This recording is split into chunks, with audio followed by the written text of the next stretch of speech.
Tere tulemast tagasi. Jätkame meie riigigümnaasiumite treffi ja minul on väga hea meel täna tervitada Viimsi riigigümnaasiumi õpilast ja õpetajat.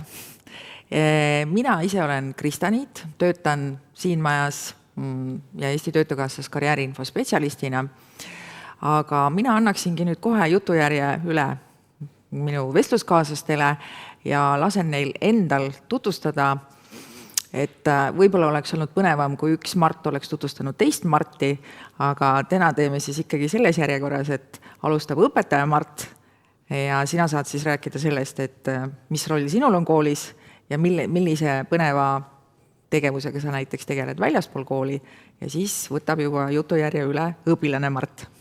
Tere, mina olen Mart Felding, olen Viimsi gümnaasiumi õpikeskuse juht ja see tegelikult tähendab siis seda, et minu vastutada on kõik see, mis puudutab õppekirjandust. Eks vastutusvaldkondi on veel, olen ma tugimeeskonna liige, olen samas ka mentor, aga kui nüüd tulla kooliväliselt, siis minu selline tugev kirg läbi erinevate aastate on olnud rahvatants ja teen seda praegu. Praegu näen siis segarühma koosseisus vaeva sellega, et jõuda tantsupeole, just eile oli trenn. Trennid, mis muidu kestavad 1,5 tundi, on nüüd jõudnud juba 2-tunnisteks trennideks. Aga Viimsis on see tore asi, et meil on õpetajatest koosnev segarühm ja need ei ole ainult Viimsi gümnaasiumi õpetajad, vaid üle Viimsi vallas erinevate koolide kokku. Ja see ei ole ainuke õpetajatest koosnev rühm, meil on olemas ka õpetajatest koosnev naisrühm, kus on ka mitmed meie kooli õpetajad, aga jah, rahvatants on minu kirg. Nii et see tähendab seda, et esimene vihje, mis me juba saime Viimsi riigigümnaasiumi õpetajate kohta, et on väga tantsuhimuline rahvas. Kindlasti. Väga tore. Jaa. Mina olen Mart Vigla, õpin hetkel 11. klassis ehk siis G2 klassis. Olen õpilasesinduse president, mis tähendab seda, et võtan vastutust õpilasesinduse töö eest, koordineerin seda siis mingil viisil. Koolis tegelen koos mõnede teiste õpilastega väliskülalistele tuuride andmisega, ehk siis võõrkeelseid tuure anname. Ja väljaspool kooli ma tegelen juba nüüd peaaegu 11 aastat käsipalliga, mis tähendab seda, et 6-7 päeva nädalas olen vabastajast spordisaalis. Nii et tegemist on väga aktiivse Mardiga. Jah. Ma lihtsalt küsin huvi pärast, aga kas te olete statistikat teinud? Palju teil Marte koolis on? Meil on 3 hetkel. Ainult 3? Jah. No. Eelmine õppeaasta oli 2, nüüd on 3. Väga tore. No siis te olete ikkagi unikaalsed. Väga hea, aga lähme siis nüüd edasi juba täpsema teie kooli tutvustusega. Palun. Tegelikult on tore, et meie oleme just valitud siia päeva lõppu, sest Viimsi gümnaasium on esimene Tallinna ja Harjumaa riigigümnaasium ja meil on nüüd kogemust juba 7 õppeaastat. Ehk siis me võime öelda, et me tegelikult oleme jõudnud kvaliteedi aastasse. Ja selle üle on rõõm ja palju, mis ma olen eelnevatelt kõnelejatelt kuulnud, on meil juba olemas ja mul on tegelikult hea meel, et haridussüsteemis häid praktikaid jagatakse, et mitte ei panda sellele mingisugust piirangut peale ja need head praktikad, millest meiega täna siin räägime, on jõudnud ka paljudesse teistesse riigigümnaasiumisse. Meil on kõige keskmes on ikkagi õppija, ehk siis see, et me kõike seda, mis me meie majas teeme, me teeme ikkagi õppija jaoks ja õppijaga koos ja õppijaga koos mõtestades ja läbi tehes. Lisaks akadeemilistele teadmistele on kindlasti meil suur lõhk võtmeoskustel. Ehk siis sellest, et õppija minnes hiljem siis edasiõpingutele või ka tööturule, et see akadeemiline teadmine, mis tal on oluline võib-olla konkreetses ainetunnis või ka konkreetsele erialale edasi minnes, on vähene, tal on vaja laiemat pilti. Ja võtmeoskustest, et selle juures kindlasti ka ennast juhtivus, et õppija suudaks saada aru, kuidas ta õpib, mida ta õpib, mille pärast ta seda teeb, missugune on temale sobiv ajaplaneerimise viis, mis on see, läbi mille ta omandab kõige paremini uut teadmist, et see on kindlasti oluline, et hiljem hakkama saada, hiljem uusi teadmisi omandada. Me püüame pakkuda paindlikkust, ehk siis erinevate valikute läbi, nagu esmasel slaidil ka oli, et läbi valikute me loome maailma, et see on üks selline tugev juhtiv viis meil ka. ja õppijat on toetame läbi mentorluse ja toetame ka läbi küpsuseksami, aga nendest tuleb kohe nüüd täpsemalt juttu ja ma annan Mardile siit sõna edasi, et just mentorluse ja küpsuseksami teemat avada. Mentorluse nii-öelda peamine see võti, ma ütleks, on individuaalsus. Ehk siis meie umbes 30 õpilaselised klassid jaotatakse 2 mentorgrupiks ja mõlemal mentorgrupil on siis oma mentor, mis annab võimaluse mentoril lähemalt tundma õppida iga õpilast ja lähemalt pakkuda siis tuge. Mentor põhimõtteliselt käitub nagu klassijuhataja, iga nädalaselt on mentortunnid ja aastas on mentoriga 3 vestlust. Ja mentorgrupid nüüd eraldi käivad ka nii-öelda mentorpäevadel, mille käigus siis grupiga veedetakse koos aega. Seega mentor see, et mentorgrupp on väiksem kui klass, see annab hea võimaluse individuaalselt läheneda õpilastele. Ja nüüd veidi ka küpsuseksamist, mis ma ütleks, et on võib-olla tähtsaim asi, mis tuleviku väljavaadet noortel kasvatab. Meie 3 aasta jooksul iga kuu lõpus käib tavaliselt lektor. Ja nende 3 aasta jooksul on vaja kirjutada 12 lektorist analüüs, mille käigus siis see ei ole selline kokkuvõte, see on pigem kuidas see lektor sind individuaalselt puudutas. Lisaks sellele tuleb käia 3 päeval töövarjuks, igal aastal siis 1 päev, aasta lõpus, see on meil nüüd tulemas just.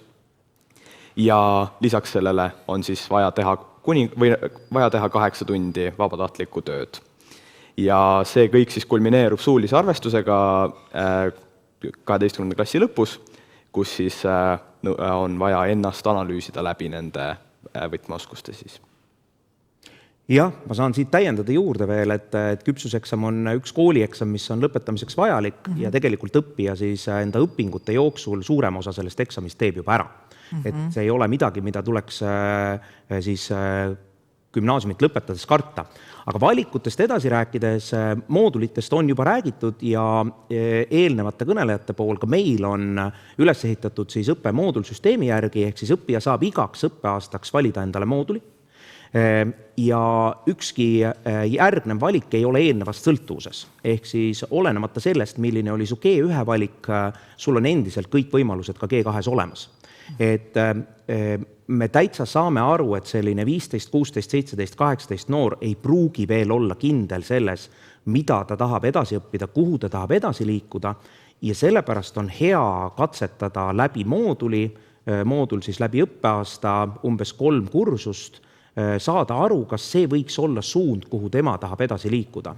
Samas on kindlasti ka neid õppijaid, kellel on väga kindel suund juba õppima asudes gümnaasiumisse, et ta tahab kuskile edasi minna. Et näiteks kui tuua näide, et õppija kindlasti tahab jõuda ärindusse või ettevõtlusesse, siis esimesel õppeaastal valides selline majandusmoodul, näiteks teisel õppeaastal tehes läbi ettevõtlusmoodul ja õpilasfirma ja siis juba 3. õppeaastal vaadata, et kas see kutsumus on rohkem näiteks õigusruum ja politoloogia või võtta hoopis enese ja teiste juhtimine, et saada nagu selline hea praktiline kogemus ka juhtimise koha pealt seal kätte.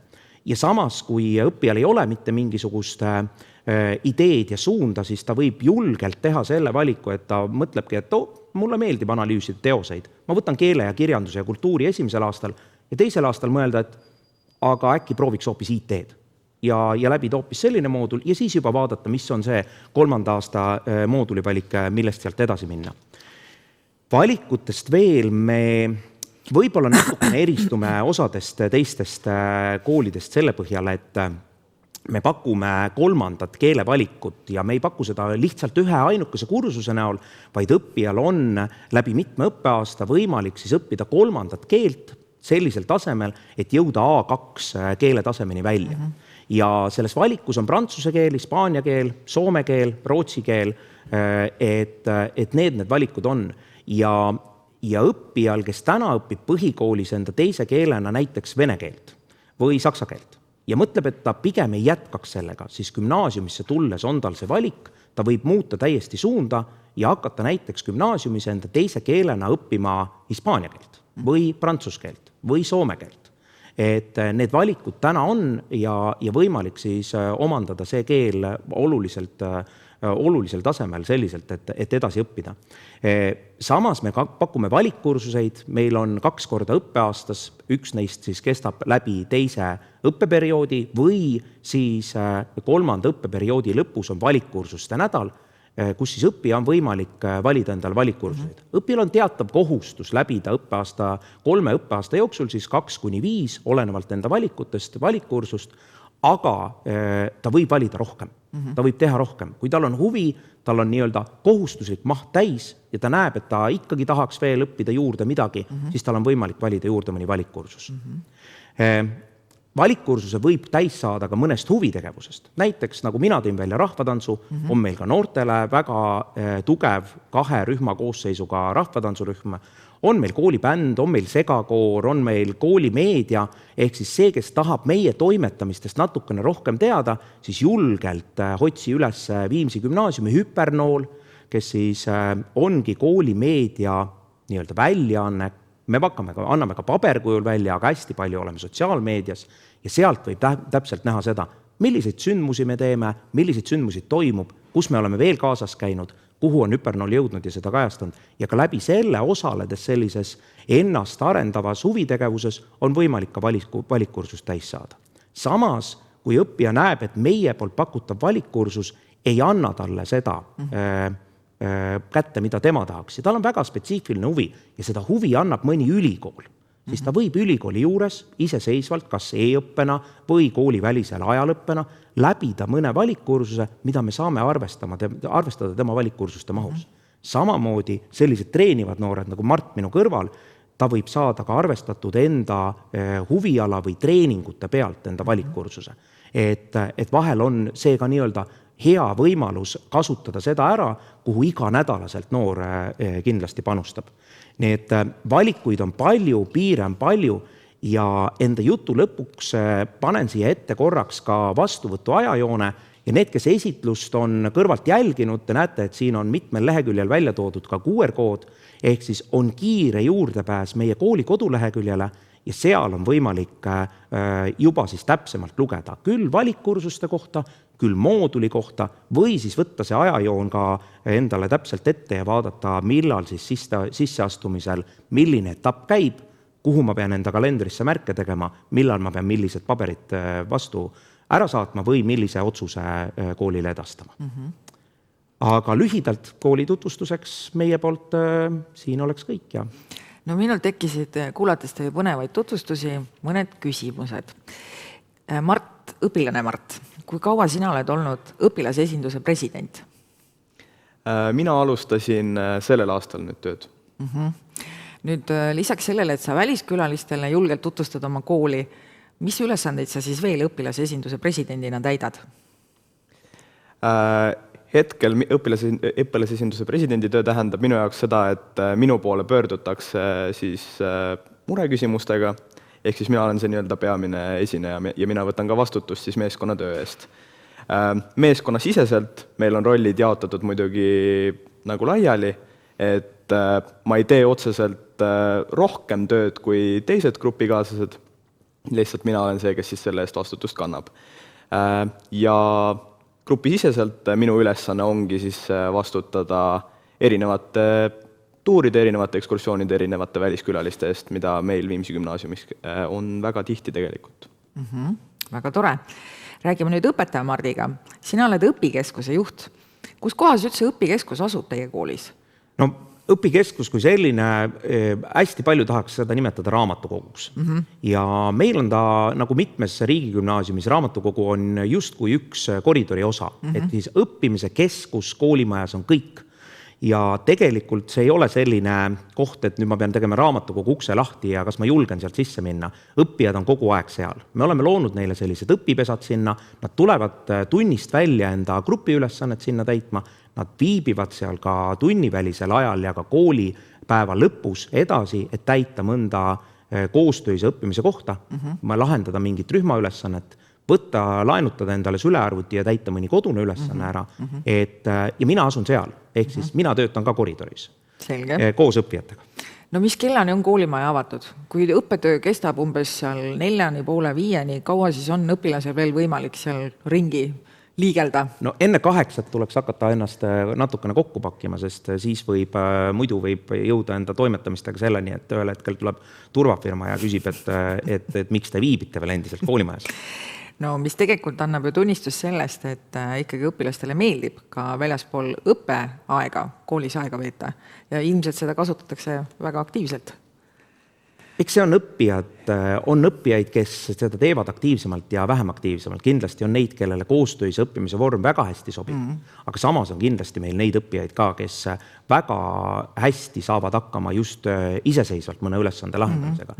Ja neil on võib-olla rahulikumat keskkonda vaja või vaiksemat keskkonda vaja. Ja siis see, et kui sul ümberringi on liikumist ja suminat, see võib ka häirida. Okei, ma ikkagi räägin oma elunäite ka, kuna minu tütar õppis gümnaasiumis just nimelt VGM-is. Meie elame kesklinnas ja tal oli väga mugav. Ta leidis endale väga palju põnevaid tegevusi, millega ta tegeles siis ka väljaspool õppetööd. Ja mina võin tunnistada, et ausalt öeldes need 3 aastat, mis ta seal koolis õppis, ta sõna otseses mõttes elas seal koolis. Tema ajal oli veel koolimaja avatud kella 10 õhtul, nii et see oli ikkagi täiesti tavaline, et nii mitmelgi päeval ta saabus ikkagi koju suht viimase bussiga. Aga minu meelest see on ka juba üks selline oluline märk, et kui sa just nimelt näed, et kui sa nüüd mõtled oma kooli peale praegu, kes sa 9. õpid, kus iganes koolis, no kas sa nii vabatahtlikult tahad olla pärast tunde veel koolis või? No kas sa tahad? No ega ilmselt ikka väga ei taha, aga mõtle siis selle peale, et on olemas ka sellised gümnaasiumid, kus sa täitsa vabatahtlikult tõesti sa tahadki seal koolis rohkem aega veeta, et see on ka tegelikult väga suur oluline väärtus, eks ole. Aga lähme nüüd natukene küsimustega edasi, et räägime nüüd natukene sellest sisseastumise protsessist, et mis on nüüd olulised detailid ja kuupäevad, et te näitasite ka seda slaidi, et ma saan aru, et tegelikult on nii teie kooli kodulehel kui ka kõikide teiste koolide kodulehtedel üleval sellised ajajooned, mis tegelikult väga selgelt annavad siis aimu, millal mida tuleks teha. Aga võib-olla sa, Mart, tood just välja selle, et mida ei tohiks nagu maha magada, mis on need nagu mingid olulised etapid? Eks nüüd tuleks tõesti võtta sobiv kool, minna koduleheküljele ja vaadata sealt konkreetselt nii-öelda tähtaega, millal tuleb sisseastumine.ee keskkonda näiteks esitada ära enda praeguste tulemustega nii-öelda 9. klassi tunnistus. On seal siis kas 1. ja 2. perioodi hinded või poolaasta hinded, nii kuidas kellelgi, et millal see tuleb üles laadida, anda endast märku, et ma soovin sellesse kooli astuda. Et eks need esimesed sammud sealt juba praegu õige pea hakkavad käima minema. Aga jah, on nad erinevalt, on nad mõndadel loendina välja toodud, me oleme mitmel aastal teda sellise joonena kujutanud, et vahel tundub, et on lihtsam märgata, et kui ma näen, et nüüd on see sündmus läbi, nüüd ma saan liikuda järgmise sündmuse juurde sellel joonel. Väga hea, aga Mart, no kuna sina praegu ikkagi vist mäletad sa suht värskelt seda sisseastumist? Ikka, jah. Jaa, et kas sinu jaoks oli sisseastumine lihtne? Ma ütleksin, et mul vedas, kuna ma teadsin algusest peale, et ma soovin Viimsi gümnaasiumisse sisse saada, siis ma panin väga palju oma panused selle peale ja töötasin väga palju selle heaks. Ja kuna ma olen ise Viimsist pärit, siis samamoodi minu sõbrad tegelesid väga palju sellega, seega see tugigrupp oli ka mul ümber, kes kõik soovisid saada Viimsi gümnaasiumisse.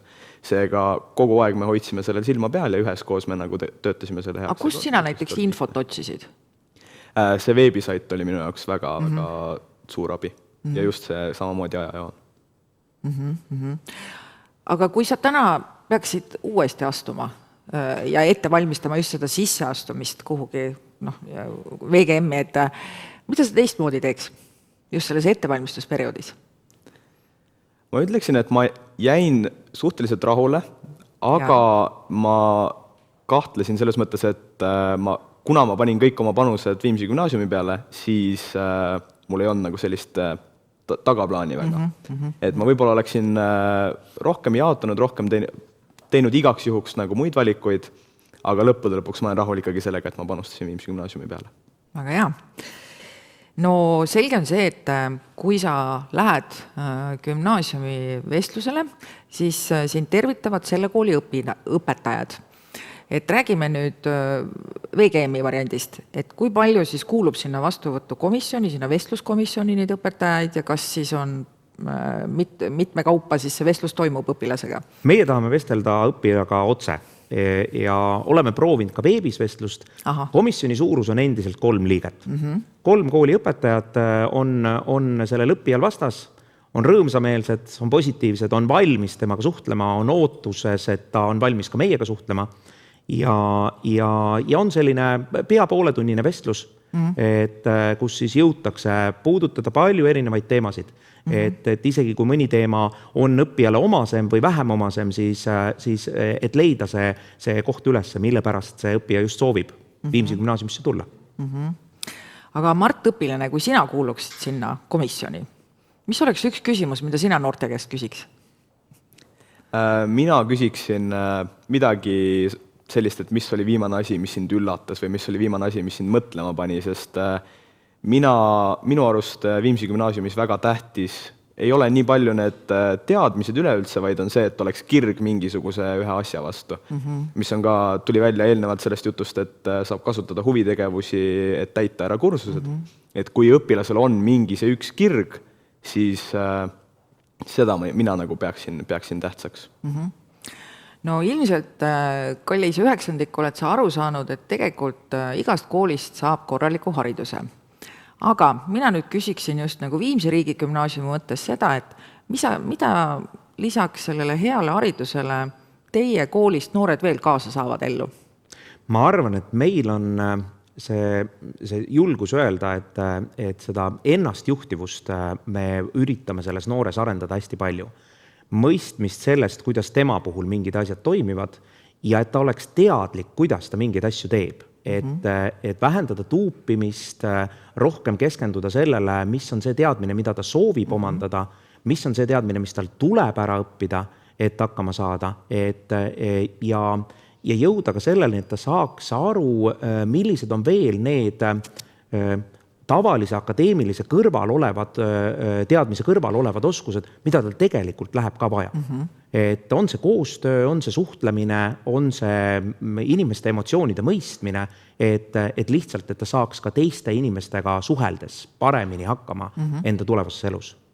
Aga sina, Mart õpilane, mida sina lisaks teadmistele sealt koolist kaasa võtad kindlasti? No eks väga sarnaselt sellele, mida õpetaja Mart juba rääkis, ongi see, et ma olen ise ka tundnud seda, et Viimsi gümnaasium on kasvatanud mind inimesena. Et kõik ennastjuhtiva õppija kursus, moodulkursused, samamoodi küpsuseksam, need arendavad selliseid oskusi, mida mul on vaja iga töökoha peal. Et moodulkursusest ma saan küll hea ettekujutuse sellest, millist tööd ma võib-olla sooviksin tulevikus teha, aga nüüd ennastjuhtiva õppija ja küpsuseksam, need annavad oskused iga töökoha jaoks.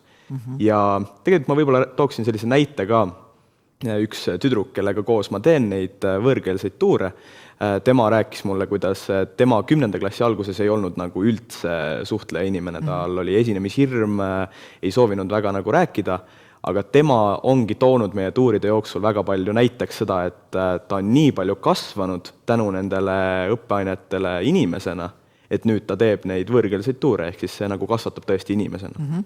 Väga äge. Küsin veel sellist asja, et kui nüüd oleks vaja anda veel üks ja ainus soovitus meie kuulajaskonnale, meie vaatajaskonnale, mis oleks see üks ja ainus hea soovitus? Mida te tahate Mardit kaasa anda meie armsatele noortele? Mina ütleksin, et pane oma kired enda jaoks tööle. Ehk siis need asjad, mis sul on, need asjad, mis teevad sind eriliseks, need huvid, mis sul on, need kõik on mingil viisil sinu jaoks kasulikud. Ehk siis kui sa suudad nendest teha endale sellised jõukohad, siis need tulevad väga kasuks. Mina saaks siit juurde öelda seda, et püüa juba täna õppida mõtestades seda, mida sa õpid. Ehk siis, et mitte ma ei õpi kellegi jaoks seda teadmist, vaid ma õpin sellepärast, et saada aru, saada teadmist, saada selgeks, osata mõista. Et see on võib-olla palju olulisem, sest see tuleb ka koheselt vestlustel välja, et kas õppija on nii-öelda lugenud selle kohustusliku kirjanduse teose ära sellepärast, et õpetaja nõudis seda, või ta saab tegelikult ka aru, et aga ma samastun võib-olla sellest teosest hoopis selle tegelasega.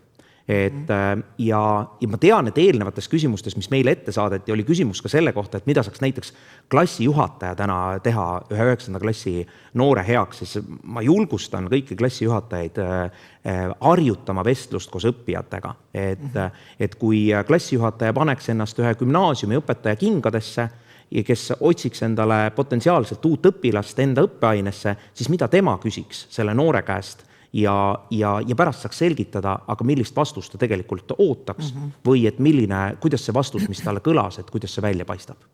Suur aitäh! Suur aitäh Viimsi riigigümnaasium, et tulite ennast tutvustama, väga põnev on alati teiega kohtuda ja mina tahan ka anda väikesed soovitused teile kaasa, et tõesti, noored, tulge julgelt meile külla, me aitame teil teha ettevalmistusi nii selleks vestlusvooruks, saate koos meiega harjutada, saate siin karjäärikeskuses intervjuuboksis iseseisvalt harjutada, tuleme kooli, aitame teil harjutada. Ja ühe tähtsa asja ütlen veel, et kui sul nüüd seal pärast lõpueksameid hakkavadki tulema need kindlad kuupäevad, millal sa pead minema vestlusele erinevatesse koolidesse ja kui sul mõned kuupäevad ja kellaajad kattuvad, siis ära jäta minemata, vaid võta kooliga ühendust ja võimalusel lepi kokku uus kuupäev. Et igal juhul kasuta ära kõik oma võimalused, mis sul on, eks ole. Mina igal juhul väga tänan kõiki noori, kes täna meid kuulasid, kes täna kaasa mõtlesid ja hoian teile kõigile pöialt. Sa oled andekas, sul läheb kõik hästi, usu iseendasse, meie usume ka sinusse. Aitäh!